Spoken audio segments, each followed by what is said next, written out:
Started. A pleasant good afternoon again to everyone. My name is Priscilla Liebert Calder. I'm the event coordinator for the NJSBDC at Rutgers-Newark. And on behalf of Dr. Tendai Indore, the regional director, I would like to welcome you to our webinar on building strong partner relations to help you grow your e-commerce business. For those who are on this webinar who are unfamiliar with the SBDC, which stands for Small Business Development Center, we are a resource center for the Small Business Administration, and we are the premier provider of business training and consulting services to establish small businesses, startups, and entrepreneurs in New Jersey, specifically to those in Essex County. We are one of 12 centers in the NJSBDC network, each center being responsible for one or more counties. Our particular center is hosted by the Rutgers Business School, and it is funded through a partnership agreement between the United States Small Business Administration, Rutgers University, and the New Jersey Business Action Center. Our mission is to help entrepreneurs and business owners start and grow successful and sustainable businesses.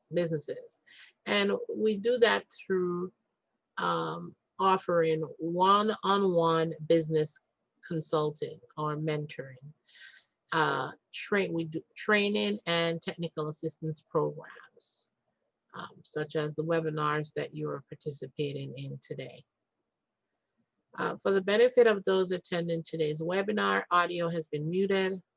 So please feel free to post your questions using the chat or the Q&A feature here on Zoom. We'll do our best to respond to your questions either during or at the end of the presentation.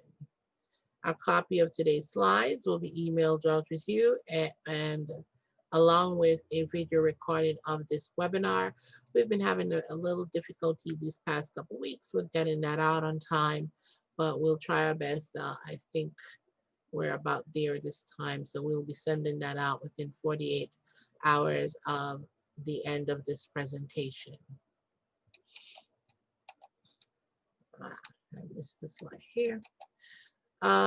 So it is now my pleasure to introduce to you our presenter for today, Ahmet Agdad. Ahmet is the owner and founder of Strymon Consulting, as well as an SBDC consultant with Rutgers-Newark SBDC in the area of e-commerce. So for those that are clients or who will be future clients of the NJSBDC at Rutgers-Newark, if at any point you need assistance with getting into e-commerce or strengthening your business or growing your business as it applies to online sales and e-commerce, Ahmet would be one of the counselors that you probably will be assigned to. So without further ado, I will turn today's presentation over to Ahmet. Hi, everybody. Thank you for joining. I'm going to go ahead and pull the presentation up now. I will basically say that this presentation, so it's focusing primarily as part of the e-commerce series that we have going for the webinars about, how to build, pivot into e-commerce and build in e-commerce. But when it comes to this aspect on partner relations, you'll probably notice that a lot of these are also, applicable to traditional types of business as well.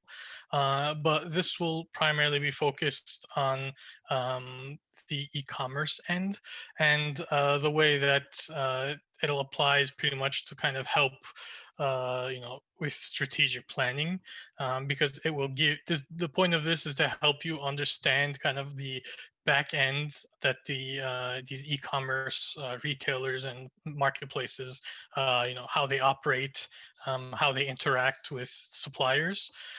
So the entire point is pretty much to help you get an understanding of what kind of interactions that you will have with these with companies like Amazon or Walmart, or Wayfair, or any of those companies that sell online. What type of interaction your business might have with them. But like I said, the components within can be applicable to numerous business relationships. So you might see some similarities there while we go through it. So we'll start with the initial kind of just broad picture, bigger picture of what is what's on the table when you're looking for a strong partner relation, as a partner or a supplier with a retailer or a seller on a marketplace. Um, these are kind of the general ones. There are deeper interactions and different niches, and there's smaller details in here, but across the board these tend to be the most common benefits across those e-commerce platforms. And also, if you're working with the retailers who do both online and store, they'll also provide these as well, because they would be part of that e-commerce family.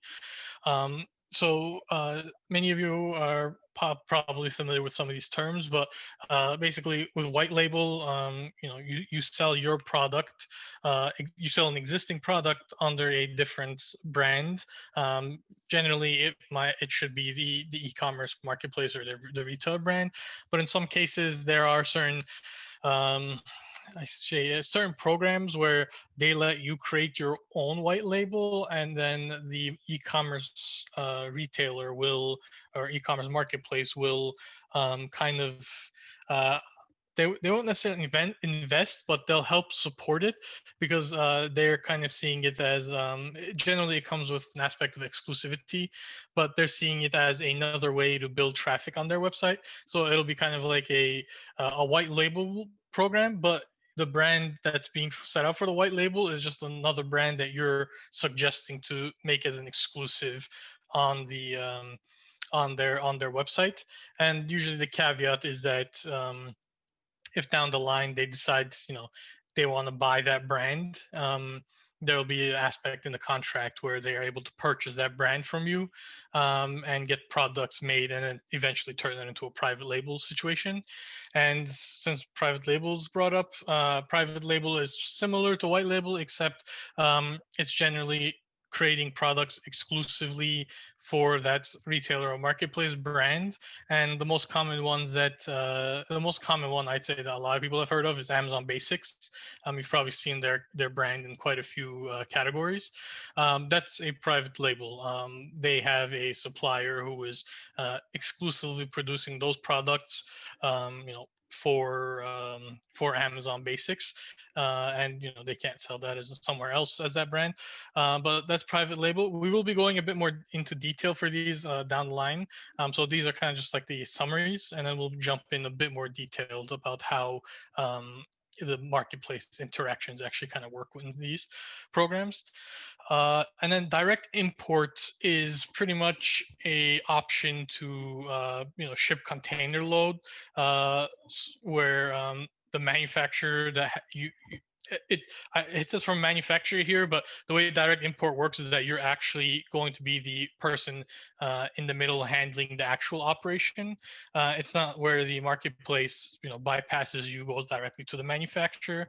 There are obviously people who are concerned about that, and it can be a legitimate concern, but generally, if the market, the marketplace retailer is reaching out to you about this program, it generally means that they want you involved, because there are aspects of this operation that take expertise and manpower, and sometimes it's just not an investment that they're looking to deal with. But basically, the way it works is that they order in bulk container loads, so you make arrangements for the manufacturer, if you're not the manufacturer, to produce the products in bulk and then load them to container, and then the retailer will generally take over the shipping. So it will be FOB, where they will handle shipping from port of origin to their warehouse, and sell the products that way. And then these two down here are more for benefits to your account, because of having strong relations. Beta programs kind of refers to opportunities to kind of be, the way I kind of say it is that you get to be the kind of the guinea pig for anything they're testing out. But the advantage is that if it works out, you will be part of the initial group of people who've jumped into an experimental program that now is unfolding. So you'll pretty much have the first dibs to it.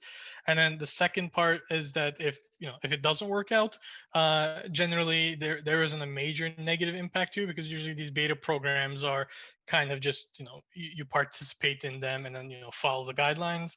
And if it doesn't work out, then the marketplace, or the retailer will kind of just say this isn't working. But there isn't really a major negative impact to your business, because it's never really something that requires like a major commitment or a major investment into, because they're not going to really run a beta program that requires that sort of commitment, simply because they know that they'll have issues with their partners or suppliers if they try to do something like that, and it causes serious business impact. So it'll never be that. But if it works out and it works out well, it'll be a huge boon to your business, because you'll be part of the first group getting to leverage it effectively, and you'll have experience with it. And then the last bit is what I actually think is the most beneficial, which is business intelligence. Because basically, uh, these platforms will have information, it'll have reports, you'll be able to access. But there, by communicating with your point of contact, with that supplier, retail, that marketplace or retailer, they can actually give you a lot more information than what their standard reports have. And they're also able to give kind of like unofficial feedback about what's going on with the company, and what's going on with how they're approaching. Are there any new development projects going in the back end, and what kind of information can they give you to leverage, to prepare for that, as well as certain types of reports that are, because they're confidential, they don't allow them to be shared inside of like standard reports pages. But the point of contact might be able to actually share it with individual suppliers or sellers within their portfolio, because there's a bit more of that connection to they'll be able to tell that this confidential information was shared with someone specific, rather than just being put out there without the guarantee that someone might access that information and then put it on the internet and share it with everybody. So you have the opportunity to get that information, and it's pretty useful information. And we will walk through kind of what type of information they're actually able to share, and how you're able to leverage it. So one thing before we get into discussing kind of, I did say point of contact, but technically speaking, there are three um, flavors of point of contacts. I'll say they're not super distinct, but there are certain subtle differences between them that is worth taking into consideration when dealing with them for e-commerce. um, some of these might not be, you might not speak with them for from the get-go, if you just start out your seller account, or you just started selling, or your sales haven't really reached the point where they start paying attention. But other times, like I know on eBay, sometimes you might land an account manager. Wayfair and Overstock, for example, as soon as you onboard, you get a partner associate or a partner manager. And then if you set up with, usually if you set up with like Walmart or Home Depot, you'll generally be able to speak with a buyer. Those are just some examples of mine, but generally speaking, except like Amazon sellers, even Amazon Seller Central, though, I'm not going to say that you won't be able to get one, because there are account managers who do reach out to Seller Central sellers, but it's not something you can really, well, you can ask for it, but it's not something you really can request. They kind of decide who they want to give that contact person to and who they don't yet. So there isn't really any specific insight into that, but it's generally tied to if your account is active and it's keeping up a momentum of sales.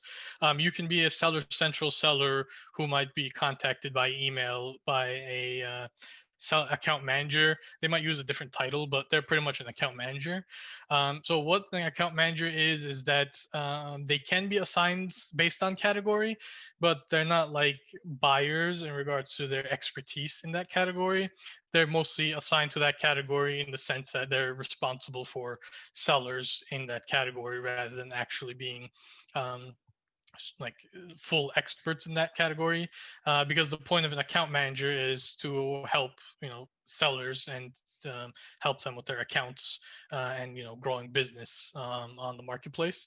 um, but the benefit they give is that they can share feedback, and they might be able to share more information and guidance than the support team would, where if you were to open a support ticket or contact them. And they're a bit more consistent because it is a named person, so you are speaking to a person assigned to your account. So if they stick around long enough and you remain in communication with them, you'll pretty much have a person who more or less is aware of your account rather than always having to refresh with a new support team. And then category buyers, you'll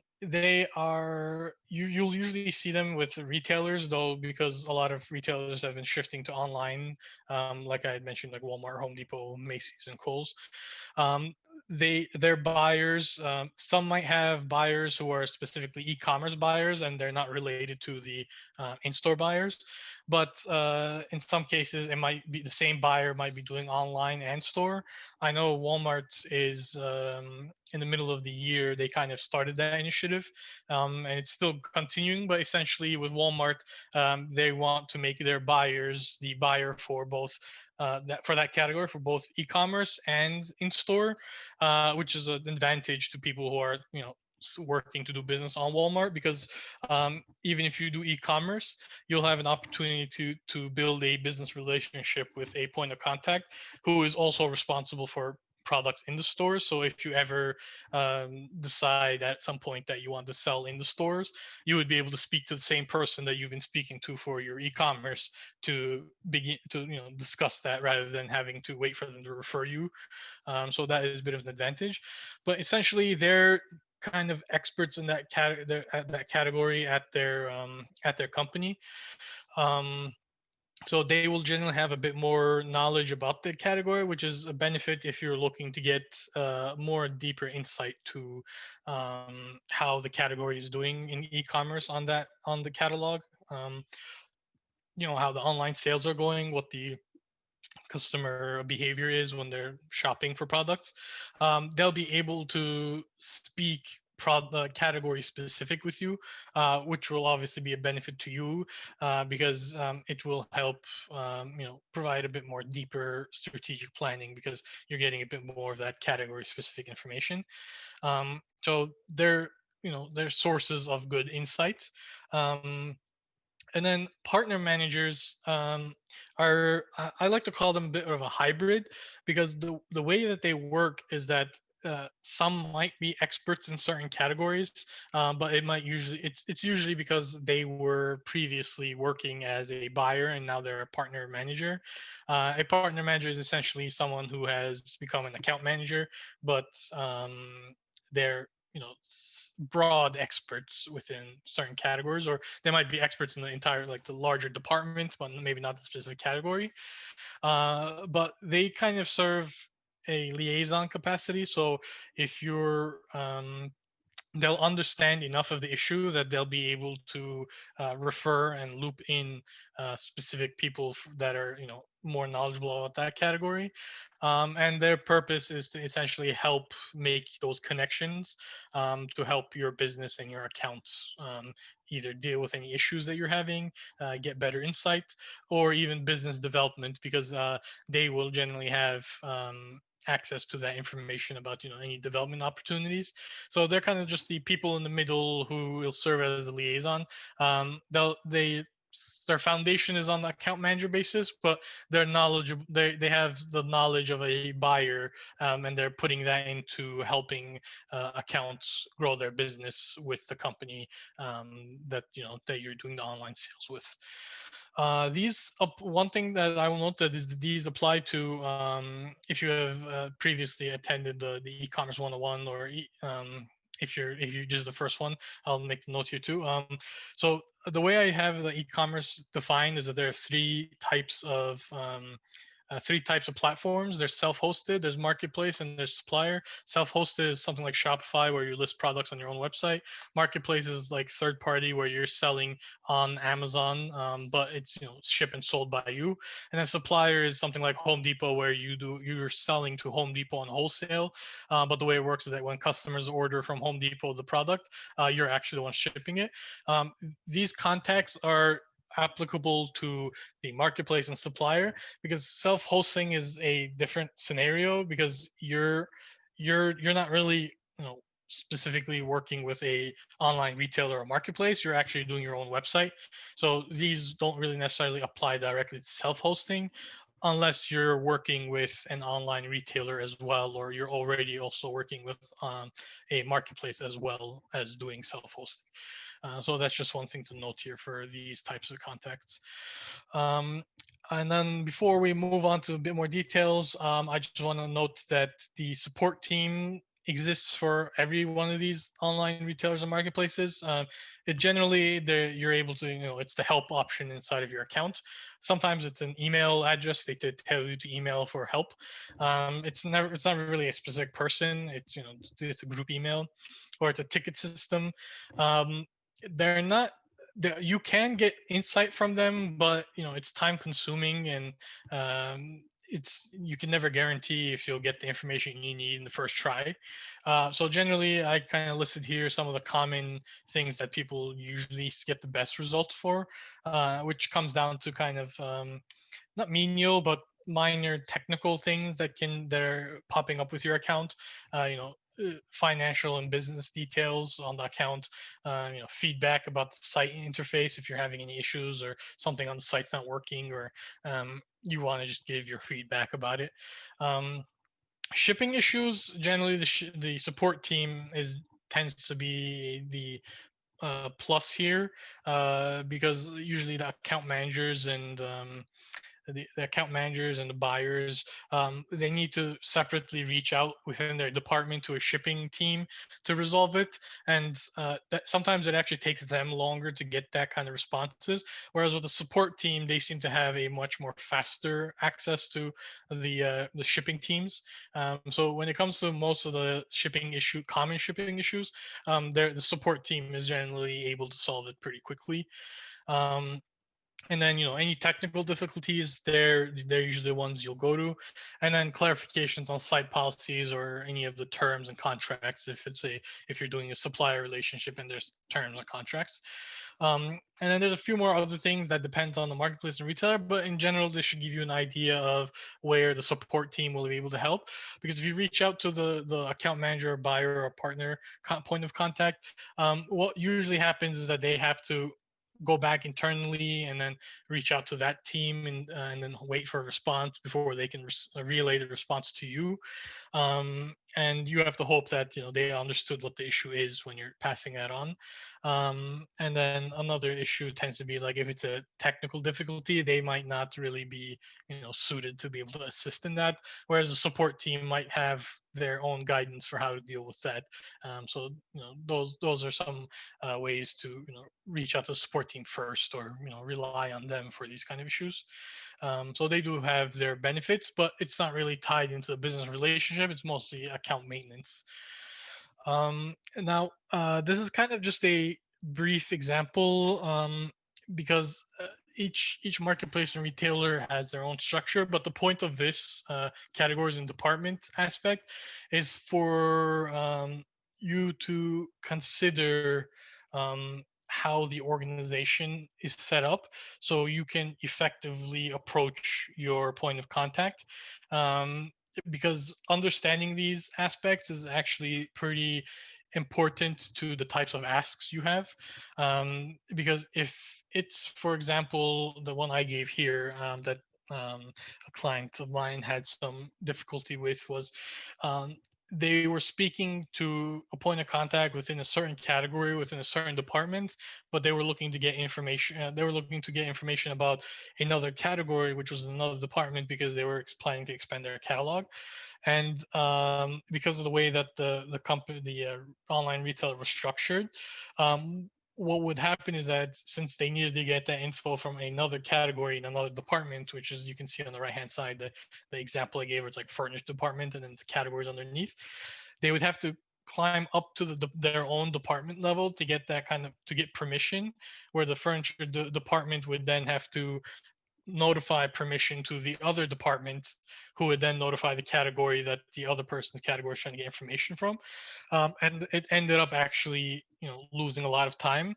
And then in the future occasions, what they kind of did was they asked for that category contact person, and when they reached out to them directly themselves, they didn't have to worry about that, because this was when it's from the outside in, it doesn't have that same departmental requirements. So you don't need to be an expert on what kind of organizational structure they have, but being cognizant of how they're structured can help you make more effective asks in your communications, so you're not running into serious delays, and putting yourself in the position where something you're hoping to get in a week ends up taking 3 weeks because of internal politics, basically. So it helps to keep that in mind, and try to find ways to not have to deal with any of those time consuming aspects, because time is money for you, and you want, for business development especially, you don't want to waste time on these kind of you know bureaucratic processes. You want to move things along as fast as possible.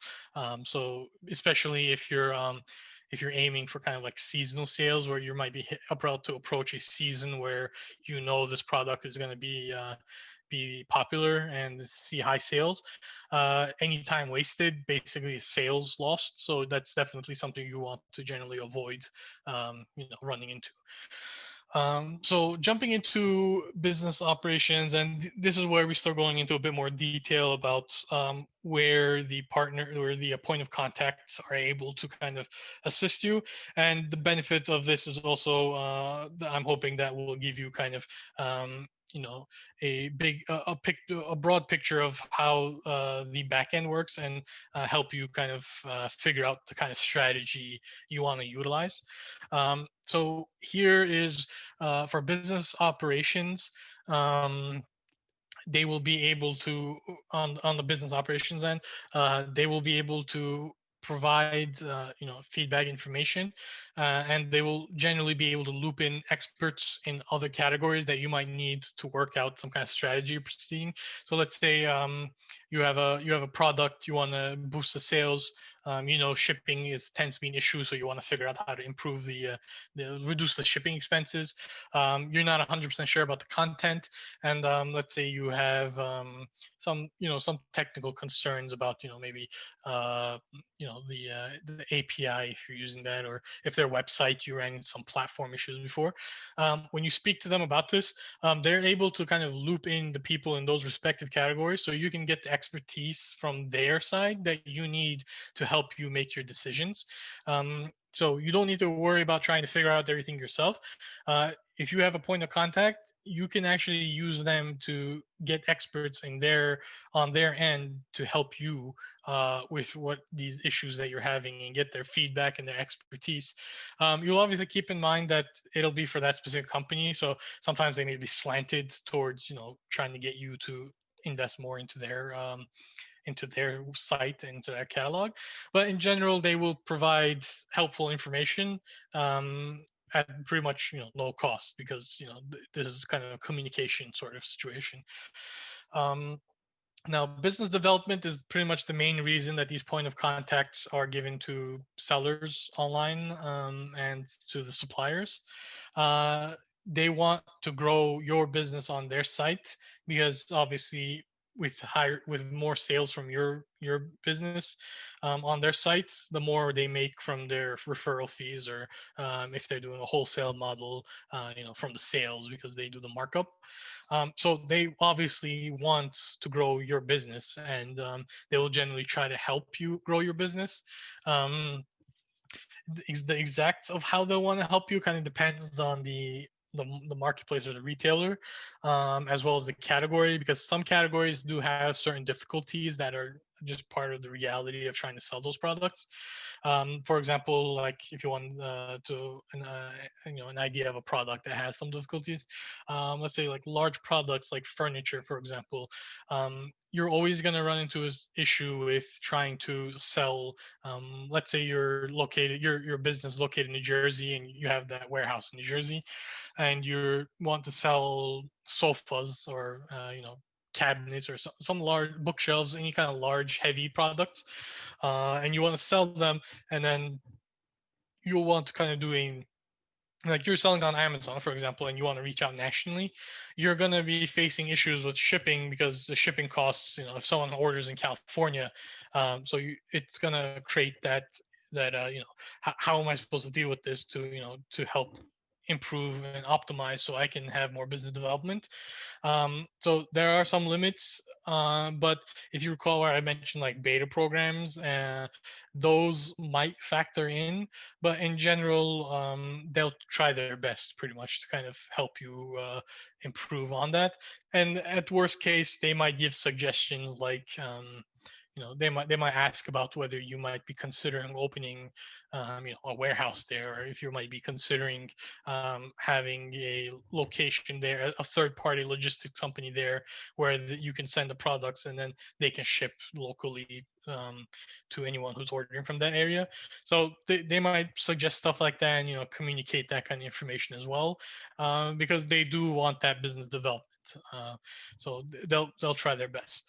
And then troubleshooting, the benefit they give is that while the support team can handle a lot of things, sometimes when you run into a more complicated issue, the support team hits a grind, because they're trying to kind of clear their case log, and that means that they're going to kind of move through the more easier issues first, while they kick up the other issues. To they escalate it to other teams. Where the point of contact can help you with that is that they can actually escalate it faster or higher as necessary, because they'll be able to check in from their side. And another thing I've generally seen them do is that they're able to apply internal pressure to get them to respond to you faster. So that's obviously a pretty big boost, because your point of contact will understand that if it's an issue that affects your ability to do business on the site, it means that the company is, going to be losing out on sales. So they will apply pressure internally just to kind of get that issue solved as quickly as possible.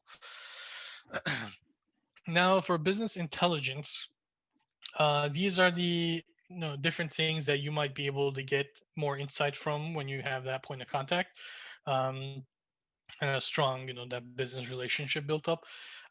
Performance reports, you will have reports on the platform that give you an idea of your performance, but the point of contact can give you um, more specific reports, as well as reports that kind of provide feedback or guidance that their team specifically prepared for your business. They do actually have teams that they can pass along these tasks to, and then have them prepare specific guidance and suggestions to your business. So they will actually look up and see how your business is doing on their site, and then use the metrics that they have access to kind of give you a basic guideline, basic strategy for what their best practice suggestions are to help improve your performance with them and on their site. Marketplace reports, these are generally category department specific. It helps you gauge, um, generally helps you gauge the trend of the category or the department. You have access to regular reports that do something like this, but what they are able to do is provide much more deeper insights that are able to give you longer term long-term forecasts that can help you, especially for inventory planning. Those are pretty helpful. So getting that kind of information will optimize your inventory planning and help you identify areas of improvement a lot faster than whatever regular reports that they have available on the platform itself. The self-service reports. Search term reports are very important because when it comes to e-commerce, especially e-commerce, is that search terms kind of define what the customer sees as the listing results when they're searching for products.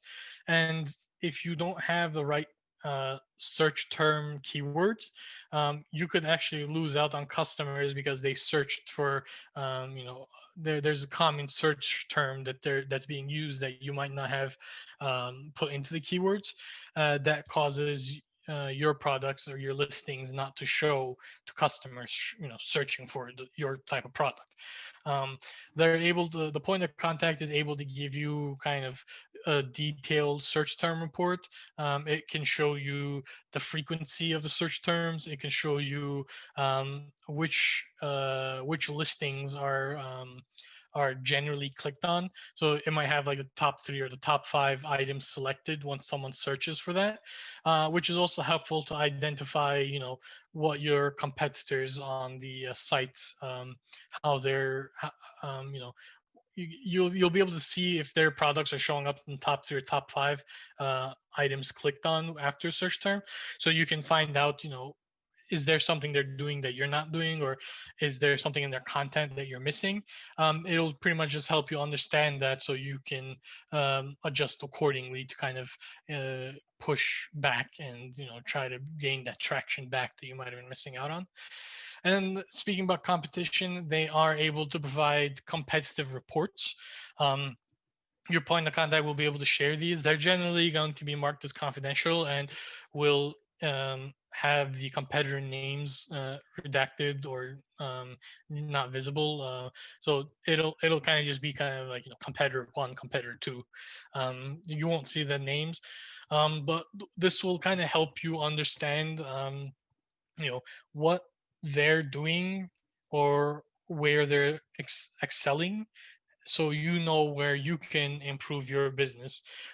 Sometimes they might be giving more investments into advertising.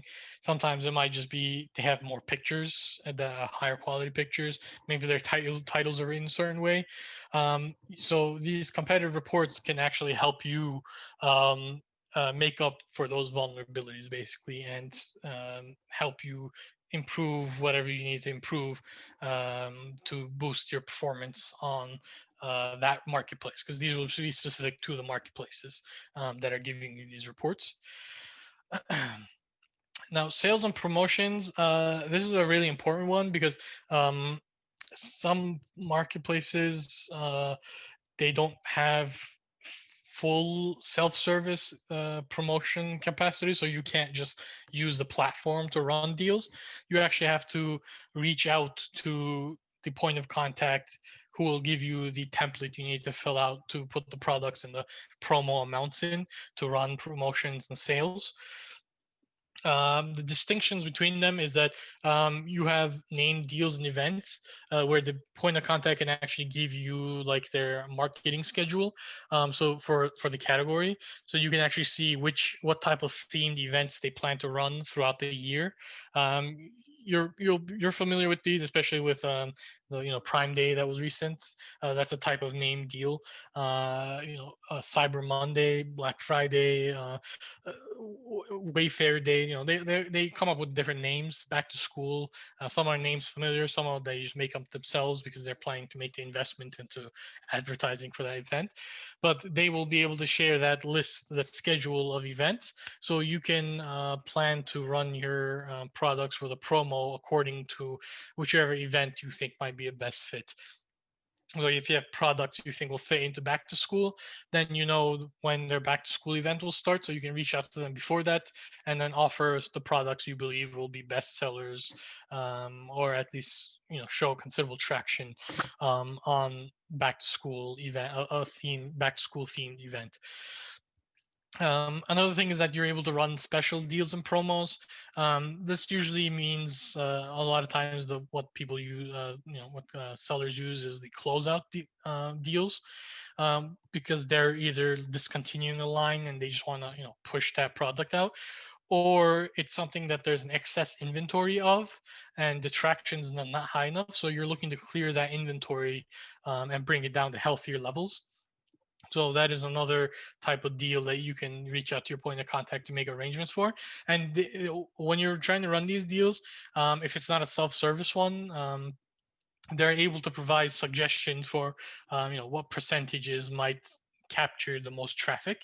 They're able to give that kind of feedback as well, so you can actually get a kind of preliminary report about what their marketing team thinks might be the best options. You don't have to go with whatever their marketing team comes up with, but their marketing team will kind of say, we think these products will sell the best if they're 35% off, and these will sell if they're 40% off. And then you can just do them 25% or 30% or anything you want. But they'll be able to share that report anyway beforehand, just so you get an idea of what they think might be the ideal. But like I said, you don't really have to follow along unless it's a type of deal where there's a minimum percentage to run in it. You don't have to worry about like directly copying the exact suggestions they have. Um, and then a third one is something that comes up infrequently, but it's pretty helpful because of the way that it runs. So I call this ones advertising opportunities, because what they might do is that the point of contact might reach out and say that, this month we're looking to do a photo shoot for a catalog about the great products for winter. And let's say you're selling a type of product that's might be winter proofed, might be something outdoor, maybe something winter related, and they think that this product should belong in there. They'll reach out to you and then say, we want to do a photo shoot of this, and then they'll pretty much, if you agree and send a sample for the photo shoot, they'll pretty much advertise your product for free. The only thing you generally pay for is the shipping to their studio to take the pictures. But after that, they run that advertising throughout however long that campaign is. Sometimes it might be a month, sometimes it might be a season, sometimes it's quarterly. So it depends on what kind of event they're going for. But these kind of opportunities, they don't really show up in the platforms. They tend to be communications directly with your business through the a point of contact. Now, the way that they can help you with what they call rich content, which is high quality content for your products and listings. Um, Descriptions is one thing they can do, is that they're able to have their content teams using their own metrics for whatever that marketplace or online retailer emphasizes. They can give you like a score. I don't know if you guys have ever tried something like checking your website score to see how it's set up and get an idea of what to optimize. But this pretty much follows a similar logic. The content team gives you a score, and it breaks down by specific categories. So it'll have like bullet points, titles, description, um, keywords, and then you're able to use this report to figure out how you can improve your content to bring it up to a higher score, or a perfect score. When it comes to images, um, images are important for e-commerce, because people can't physically see the product until it arrives. So images are the main way they know what they're going to get, or hope that they're going to get. um, so point of contacts are able to share feedback about your images. They're able to even offer, and online retailers have actually been able to have offered like a few products. Um, they'll do free photo shoots of them, and then upload those images to the website. So their studio will do the photography for free. Again, you usually pay the shipping to their studio, but if you've ever checked to see how much studio prices cost for getting the professional imagery done for products. Obviously, just paying shipping is a good deal. But if you are looking to actually pay for getting photography done and you don't have a setup to do it yourself, or it's a type of product where you can't really use your phone or your own camera to get well, capture well, maybe you need a specific room that's actually set up to be able to capture the image as well. Um, they can also suggest approved third-party studios who are generally companies that studios that work with photo studios that work with that online marketplace to give you a bit of a discount for the photography. So that is another thing they offer as well, because they understand that images are important to making or breaking an online listing for a product. So they're able to give you information on that, so you can make sure you have the best images. Um, one experience that I can mention about images was how a point of contact actually kind of came to one of my clients and then gave them um, lifestyle image ideas. So they were selling a product and they only had one type of image in lifestyle, which is pretty much the item in a actual use. So like if it was a sofa, it would be a sofa in the living room. Um, and then they gave them suggestions about if you add these kind of lifestyle images in these rooms, or in these locations, uh, we're seeing that customers are interacting with them more. And then just by adding a few more lifestyles, they were able to increase the amount of traffic to their listings. So they are able to give you that kind of feedback, valuable feedback to help you improve your content. Videos, they're able to help with videos the same way they help with images, but with an extra step that right now videos is still something that's slowly unfolding into the self-service options. So you tend to need the point of contact to actually do the video uploads, because what happens is that they take the video, they send us their video content team, and then that team has to actually watch your video to make sure that there's everything meets their guidelines and there's no like legal issues with it.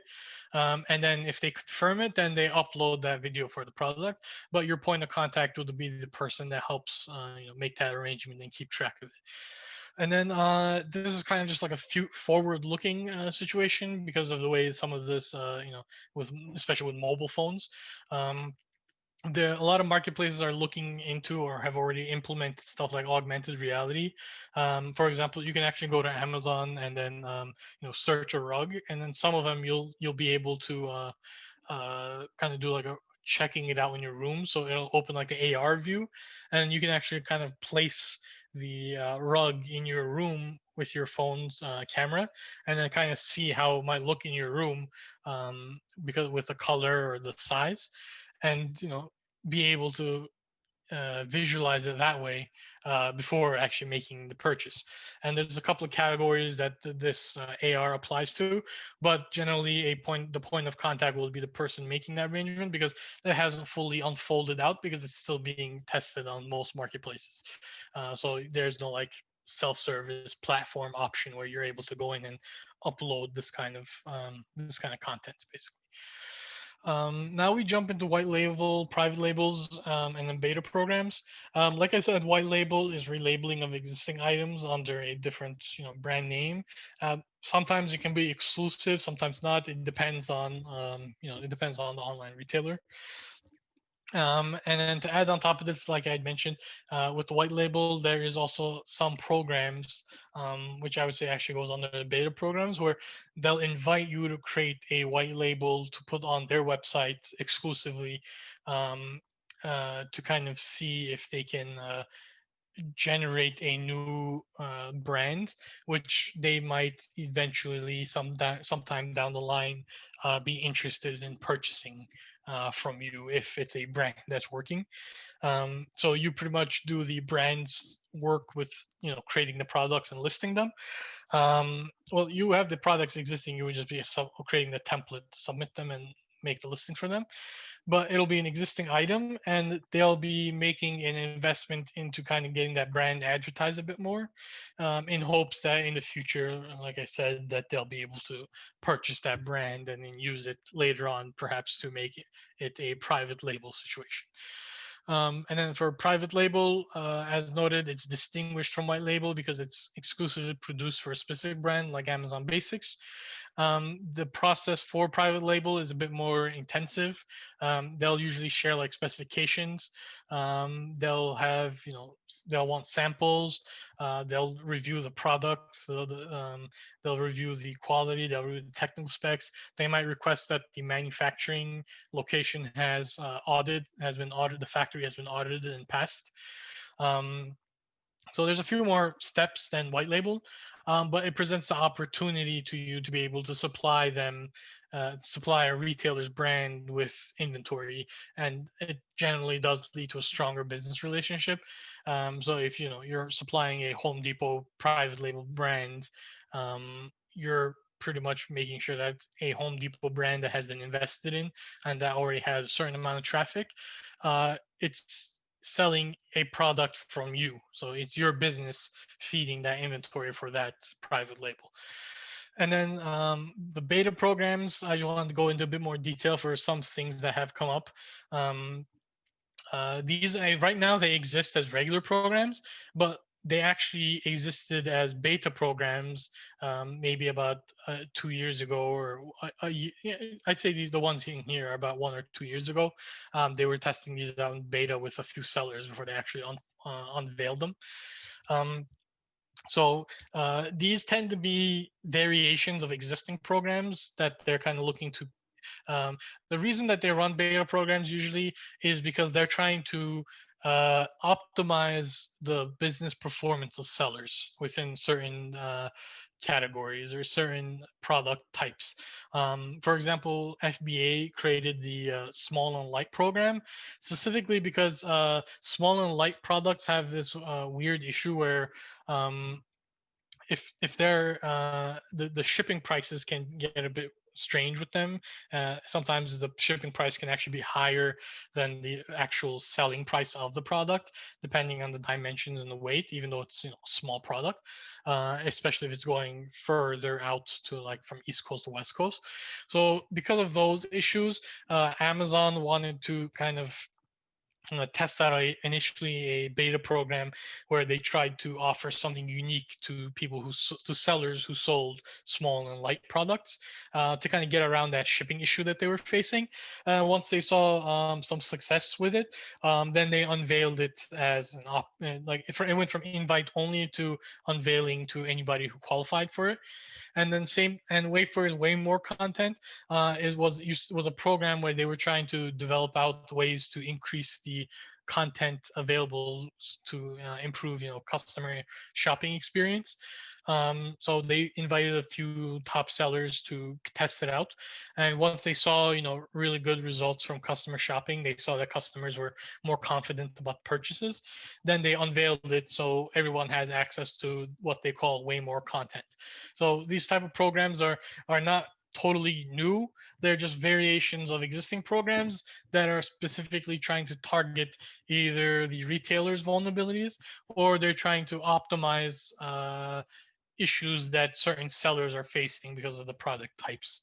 Um, but if you're one of the people or one of the sellers that get invited to these, and these continue to unfold, what essentially happens is that you like Amazon small and light, for example, the initial people who started with it, they'll continue with it, but because they got the experience using it and they're already set up for it, while others are slowly starting to like roll into the program, the ones that were initially invited, because of their business relationship, um, they have a head start here, and that helps their business out considerably. Um, Now for direct import, the way I just wanted to kind of dive into how this is set up.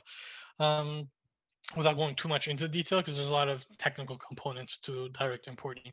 But basically, for the e-commerce online retailers, what happens is that when the point of contact reaches out to you and says, are you interested in doing direct import, or we're interested in finding out if we can get a competitive advantage doing direct import, because they're purchasing FOB.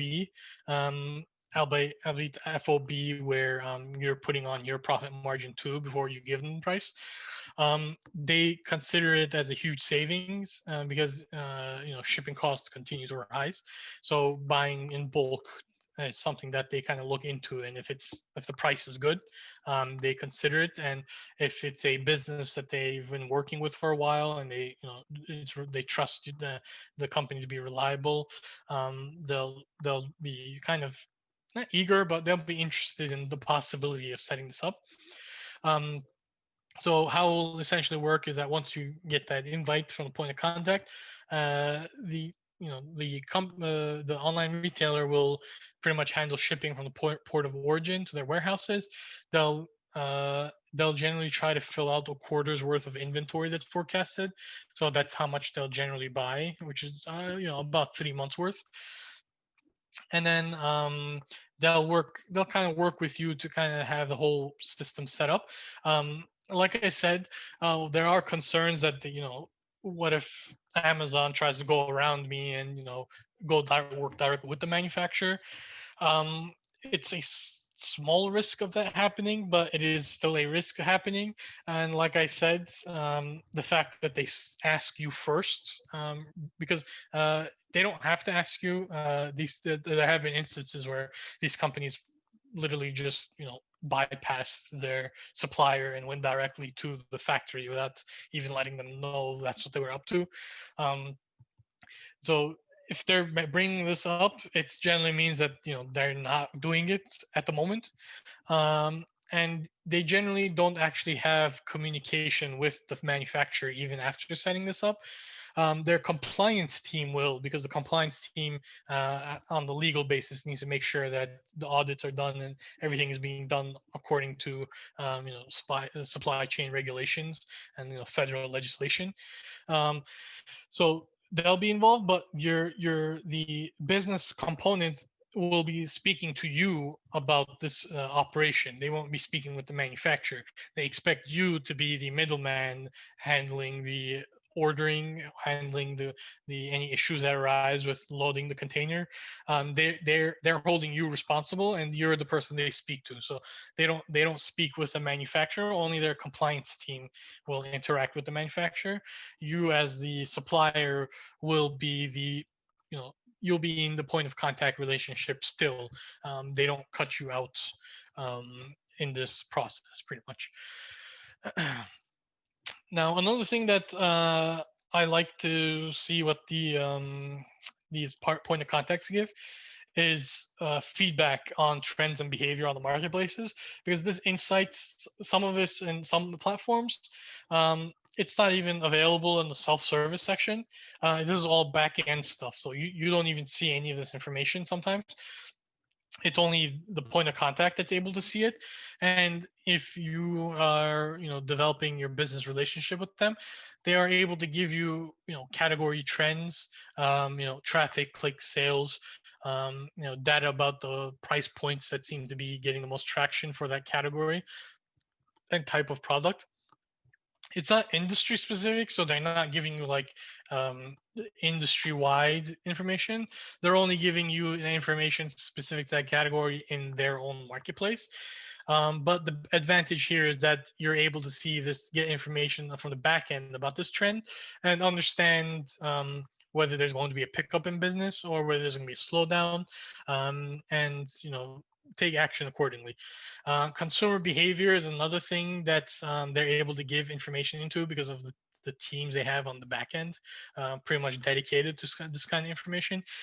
They look at everything. They look at where the customer is clicking, how long they're spending on the pages, what items they're adding to the carts, how long it takes them to check out an item, like after they looked at it. With the cookies these days, they're able to track all of this kind of information, and your point of contact can actually share some of this information. And the advantage here is that you'll be able to understand the type of customers purchasing your products, and maybe when you're bringing in new products or maybe updating your content, you can upgrade it to target those type of customers better.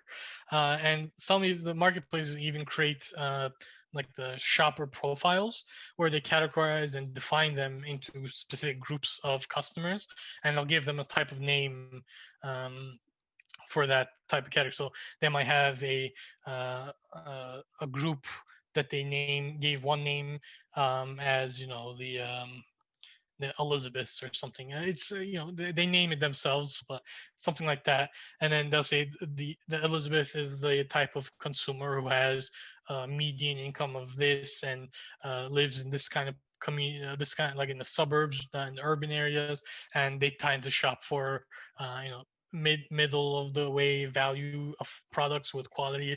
So they do all this intense research, and your point of contact can share some of the information with you, and that's obviously a plus because it'll help you better target.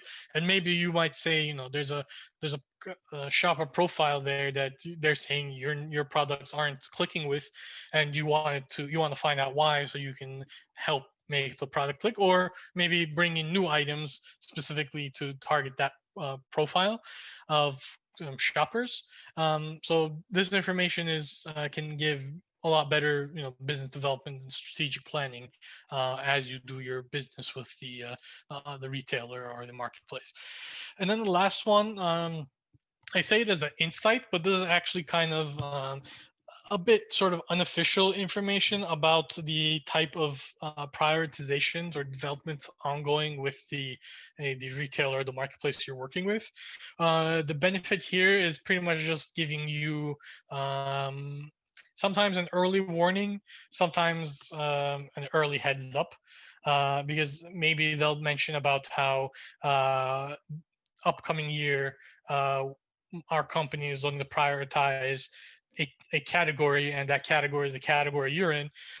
That would be good news for you, because that means that if they're going to prioritize that category and you invest into your business development and improving your sales in that category, you might be able to grab their attention, because to do further business development with the opportunities mentioned, because it's something that they're looking into now, and they have a spotlight on it. So if you start showing up, they're going to start reaching out to you more about how they can help you grow your business. Or you might get notified about discussions about shifting around categories, or changing where they're investing their focus in. And the issue with like changing categories, for example, it tends to create some issues with the content. So you might get that early warning, so you can kind of put a plan in place, so when they actually let you know that they've started the process, or sometimes they'll do the process, finish everything, and then let you know that they did. The reason you're facing these issues is because they did something that they never actually announced until it was finished, or they fixed it. So you might get a bit of that early warning and then take action accordingly. But it pretty much helps you, similar to how consumer behavior information allows you to better target customer profiles. Marketplace strategy information you get will allow you to better, target the retailer or the marketplace you're working with to help build your business relationship. Or worst case scenario, and it's something I have seen before too, begin the detachment process from them, and closing out your business with them. It's not, I mean, obviously that would mean closing an area of business you're doing. Stop, you're not selling on a certain retailer or a certain retailer marketplace anymore. But sometimes those drastic actions do get taken, if that marketplace or retailer is starting to take actions that end up costing suppliers more money, and cut into your profit margins. Then you pretty much end up having a choice where you can either continue and hope it improves, but start getting your profit margins affected, or save as much as you can and cash out early, basically. That doesn't happen often, but it has happened when the marketplaces took pretty drastic changes that spooked a lot of their suppliers and sellers. Now, this is actually the last slide, and this isn't really e-commerce specific, and I'm sure many of you who you're running your business, you're already aware of this information. So this is kind of just a reminder, because reason I add this here is that I've actually had clients that kind of shot themselves in the foot by not following along these suggestions. So it's kind of just a review of how to approach, especially with e-commerce, because with e-commerce, every it's not like business development in person where you go, the meetings with the company and, negotiate, and you have that, the manager or the owner's cell phone number to speak with. It would be great if e-commerce worked that way. It would, solve a lot of people's problems. But e-commerce is more in the tech industry type of approach to this kind of business relationships, where you're lucky to even have a specific person's phone number. And setting up meetings is, a challenge, and they tend to do everything over email. And even, setting up conference calls, they kind of gauge whether it's worth, not stopping an hour of work, whatever is on their work list, to speak with you. So because of that, it's a lot more sensitive. Communication is a really big part of e-commerce, actually, especially if you want to grow your e-commerce business with these online marketplace retailers. So I definitely do want to, overemphasize this part. But basically, staying in touch is number one, and this is probably something a lot of us business owners are aware of. A common tactic that I recommend, just, you don't need to make it a headache to figure out how to stay in touch, is you pretty much send an email to your point of contact by saying, you want to just, you're looking to touch base and ask if there's any new developments. The main real idea is to just stay in the forefront and, remind them that you're still doing business and you still want to stay in touch with them and, continue this business relationship. We want them to keep you in mind. Keeping updated. Any new developments that happen on your end, with your business, it doesn't have to be on the marketplace specifically, or if it is on the marketplace, then you can mention that as well. But basically, you're reaching out to let them know that your business is actually investing into things and taking advantage of new opportunities to grow, to kind of give them, food for thought, because then, because especially if it's something on the marketplace, they'll be able to check and see. But if it's your end, let's say you hired somebody or you set up a studio, or you hired some people to do the content, or manage the accounts, that will let them know that, you are continuing to make serious investments and to take you a bit more seriously. Because there's a huge saturation in e-commerce because of the ease of entry. So another thing about the reason that it's really hard to speak with these people is because there's a lot of people out there who want to speak with them that might not be serious. So keeping updated is one way you can, stay in their mind, but also show them that you are, doing something. It doesn't have to be something major. It's one thing that I've seen some clients do during slower times is, if they're bringing new items or they're updating content, and they'll reach out and say, hey, our team has begun a project to improve our content and make it higher quality, or our team has begun uh, you know researching into image content that we can improve it. Anything that shows that you're making some kind of commitment to, doing the business and growing the business. Sharing insights. There will be, if you grow your business enough with these companies, eventually there'll be a point where they're actually asking you for your insight, about, the market and the business in general and the industry. But you don't actually have to wait for them to start asking you for that. You can actually, if there's any kind of interesting things you're seeing unfold, you are able to kind of send that to them and let them know. And the point you're doing this for, the what you're trying to get from this is to try to see what they are thinking, because they're obviously going to know it ahead of time, because they have their the press teams and all those. Like, Amazon is a juggernaut. I mean, like, half of Seattle is pretty much Amazon buildings.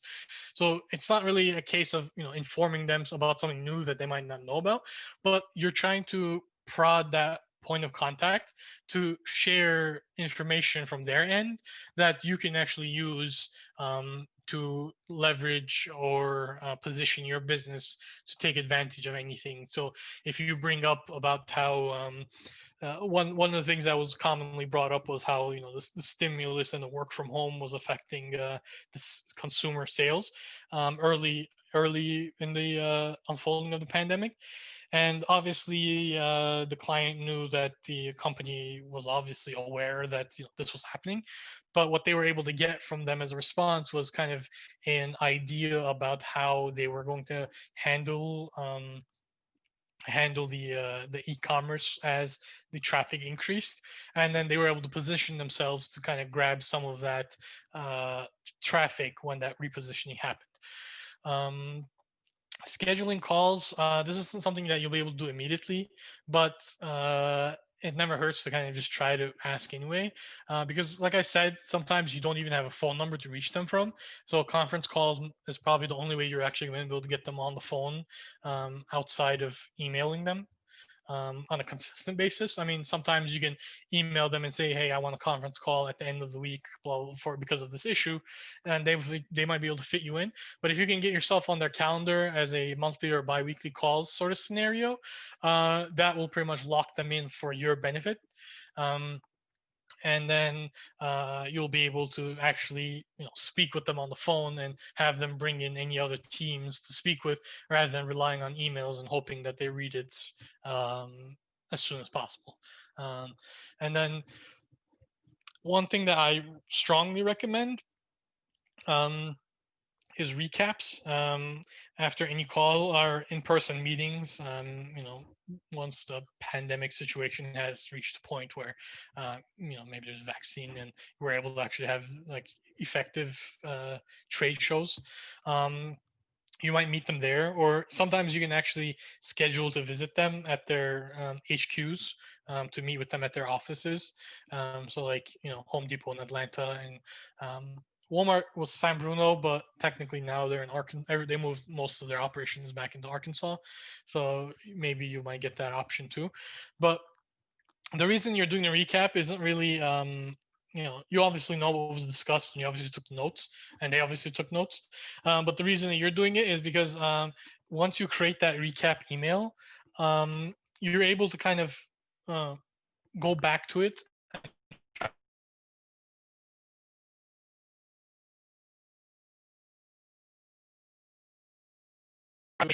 taken care of. So basically, it's a point for following up on progress. So it's not really recapping it so both sides are on the same page. Obviously, that's what you do want, but the real benefit is that it will be a email subject that whenever it pops up with a new message, they'll know that there was a task or something that had to be done, and prod them into action, rather than sending out an email later on saying, "Hey, remember when we spoke about doing this?" Um, that can work too, but when you do these kind of fresh recaps, and then uh, prod on that, it puts them in a position to have to get back to you. And then the last bit here, there's a kind of like a notification. This is more for e-commerce, I will say. Like I said, a lot of these do apply to traditional business relationships and reaching out to business partners and becoming working with companies and that kind of business relationships. But this bottom disclaimer here is specifically, I will say, e-commerce heavy, because when it comes to e-commerce, that point of contact, once they're assigned and in discussion with you, if they feel like you're not responding to them you're not responding to them in a timely manner, when they feel like you're kind of just like ignoring it or not prioritizing it, um, or if you make a bad first impression in the sense that you come off too aggressively, um, or you basically leave a bad taste that kind of makes them less hesitant to continue communicating with you, it can actually put you in this kind of limbo situation, because on a lot of these marketplaces and retailers, um, communication is pretty much what will fuel your business development. And if you shut that door early on, you'll still be able to do business with them using their platform, and they still might respond to certain issues, and their support team will continue to help you. But if they don't want to help, if they don't want to speak with you that much, or they don't want to communicate too much with you, if they're not comfortable with that, you can actually shut the door on any future business development, and put an early end to your e-commerce, because it's these points of contact are pretty much your only point of contact that's on the other side, that you can actually speak to and get business development, and get referrals and get invites. There's not an automated system that's reaching out to you, and there's these people in the offices doing it. So you want to be a bit more sensitive, because you don't want to, like I said with the client I knew, you don't want to shoot yourself in the foot, because you'll still have the account available, you'll still be able to add products and try to sell them, but you won't be able to go ahead that far. The only option might be if that person you had the bad impression with, moves on and someone else takes over. Maybe you'll get a fresh start there. But the problem is that if that person doesn't notify you that they're leaving, and you don't get that new contact, and the new contact never reaches out to you, now you don't have a point of contact at all. That can happen too. So when it comes to e-commerce, this disclaimer is pretty important, because the only way you're going to be growing your business is with the point of contacts that you have, once you get them, when you set up on a marketplace or retailer. Because once you lose them, getting them back is a very difficult process. It's there's no guarantee.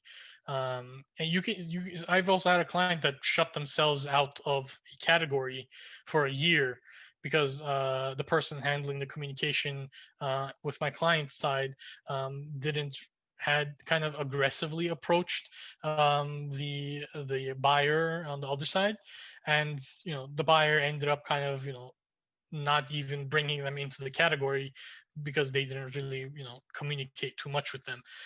So there are those kind of risks you want to avoid. So that's just to cap off. That's kind of the warning I would give. So I'm going to go ahead and jump into Q&A. Like I said, it can be about how you can leverage this kind of information. It can be about how to go about using it efficiently. For example, I see this one question here. We'll start with how can you use e-commerce or B2B in the most efficient way? So for e-commerce or B2B, generally right now, like for the B2B marketplace platforms, they're still unfolding their capabilities for that. For example, Amazon has Amazon B2B, where if you're on Seller Central, you're able to add the products there. But if you're able to get into their supplier programs for, like, for Home Depot, Walmart DSV, for example, or Home Depot, or Wayfair Overstock, it depends on the category of the product. But if you're able to get those retailers that you have to apply to become a supplier with, they might be able to help you leverage B2B better, because B2B is still something that the e-commerce thing is unfolding out for self-service, so on the marketplaces. So on Amazon, you have some opportunities, but if you're an Amazon Vendor Central, you have more opportunities. And same scenario where you go to become a supplier for Walmart and Home Depot and so on. They'll give you those, they'll make that might be the best approach to maximize the kind of gains you might get from trying to do e-commerce for B2B. Okay, let me check the chat now. Where is it here? Okay. All right, so it looks like we only had chemical. Yeah, for chemical products, for B2B, I would dive into setting up as a vendor/supplier, and carrying out the communication and the business relationship in that sense.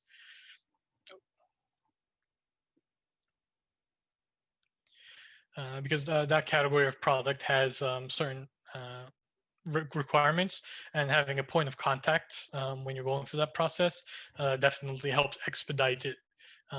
So becoming a supplier and getting that buyer or account manager will certainly help with that business. All right. It was quite a long presentation, but hopefully this gave a general idea of the value of building good, strong relationships with the e-commerce, and the types of things you could leverage. So when you're planning on entering into e-commerce, keeping these in mind as opportunities you can access can help you better plan out your business strategy on e-commerce, basically.